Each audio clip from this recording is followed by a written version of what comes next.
take it for? War's over, brother. Peace broke out. That's nice.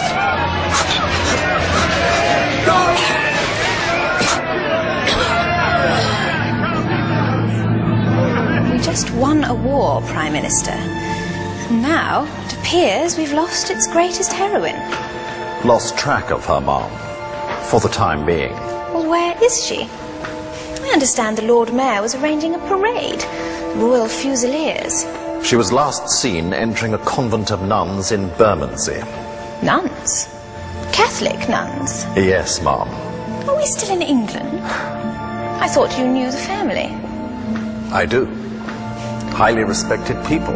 And yet their daughter. I would say she was always unusual, Mom.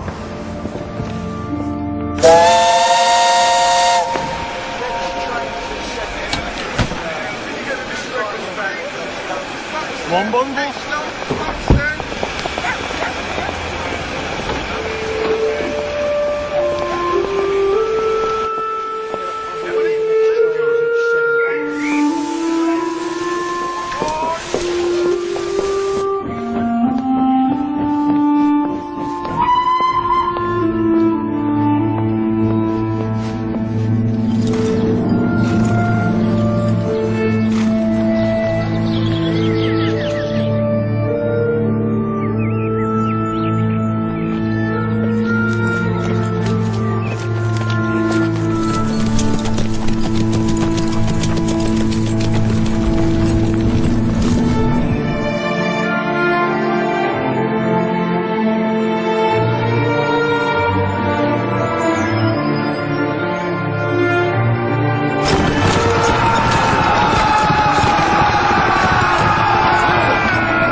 Florence! Oh. Hello, Watson.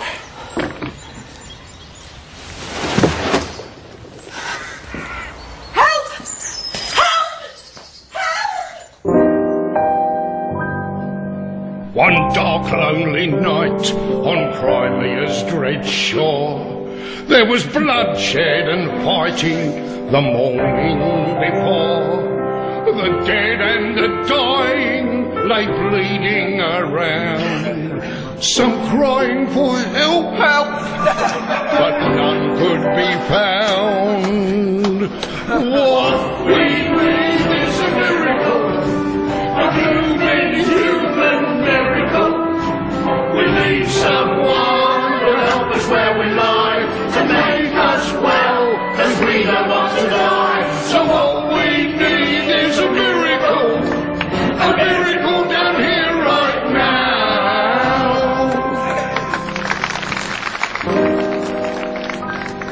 Then God sent his angel to succor the brave. 10,000 she saved. an untimely grave. The wounded may love her, as it can be seen. She's the soldier's preserver. They call her their queen. Hello, Queenie. What we got was a miracle. A moving human miracle. We got the lady when all else they fail, who made us well. Our Florence Nightingale. What we got was a miracle.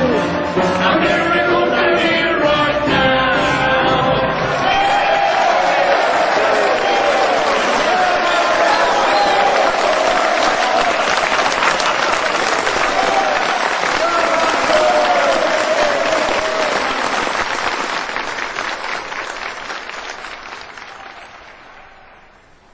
Rest, rest, and more rest. Yes, thank you, Doctor. See you too.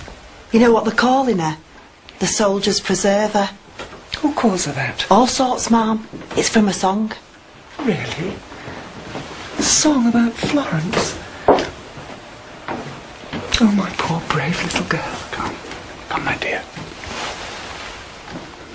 My beloved mother and father. How they fought to keep me at home. Fought all my plans and dreams for myself. But now that I'm a national heroine, how proud they are. They even call me brave. Brave. Brave for doing my duty. The soldiers, they were the brave ones. Lying there, strapped down, while their shattered legs were hacked off.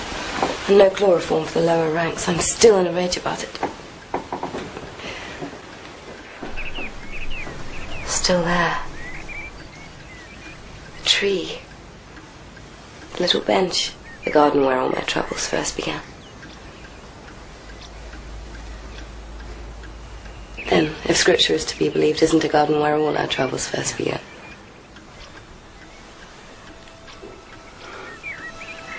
I was so young.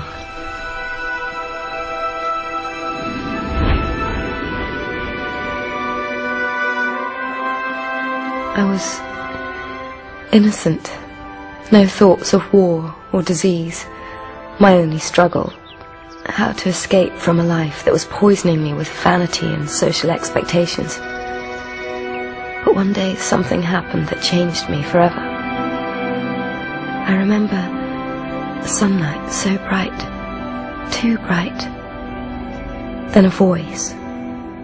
Really, a voice. I was being asked. No, I was being told in no uncertain terms that my life belonged to God, that He had work for me to do. Yes, Lord, let me think of Thy will. Only of Thy will. Let me serve You. You alone.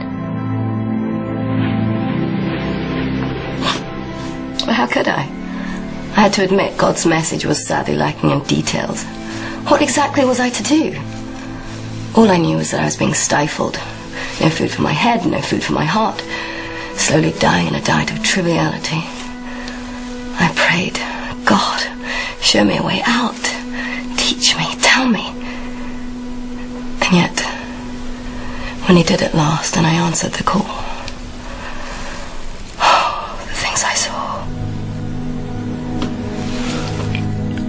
No rest for me now then. Not till the truth is told to all. Listen to this. An American has written a poem about the war. Everyone's writing poems about the war, dear. Yes, well, this one's all the rage, apparently. Whene'er a noble deed is wrought, whene'er is spoken a noble thought, lo, in that house of misery, a lady with a lamp I see. She passes through the glimmering gloom and flits from room to room. Flits? I doubt if our Florence has ever flitted in her life. Well, Mr. Henry Wadsworth Longfellow thinks she does, so who are we to argue? Oh, Flo, are you all right? Auntie Florence, what are you doing downstairs? Please, stop. If anyone asks me any more questions, I'll buy a revolver and shoot them. Well, anyone except the Queen. What are they saying now? Mr. Longfellow's written a poem about you. An entire army murdered. And what's being done about it? Absolutely nothing. Well, we shall have to see about that. And some air. Florence, no, not outside. You'll catch your death of cold. No, at least wear a coat. My dear Papa. Always the skeptic, never sure about anything. Though years ago, when I was struggling to discover God's will for me, he did at least try to understand my pain and help me. Flo? I wish... If only... If only I could be satisfied with the life that satisfies you. I can't be. But you make it so hard for yourself. When I heard my call, I didn't hear it would be easy. Your call. Papa, you've never believed in it, not for a minute. Have you? Well, I thought not. You don't know what struggle is. And so we continued to observe our uneasy truce. Deuced if I see how Turkey can stand up for itself. My mother played hostess to the powerful and well-connected, and I, the dutiful daughter, attended. The men talked politics, the women talked husbands. I hear the Bible is forbidden all over Russia. One frequent guest was Sidney Herbert, a rising star in Parliament. He sympathised with my hopes and dreams. In years to come, I would often turn to him for help. Back then, though, my thoughts were all taken up with matters of the heart. I read that speech of yours, Sidney. Exciting stuff. But don't you think there might be a case for compromise? I mean, the Ottoman Empire... What's your point, sir? My point is that the sick man of Europe may be past curing. Isn't the real point that the Tsar is a brutal tyrant and we have to stand up to tyranny wherever we find it, even at home? Quite so. Nicely put.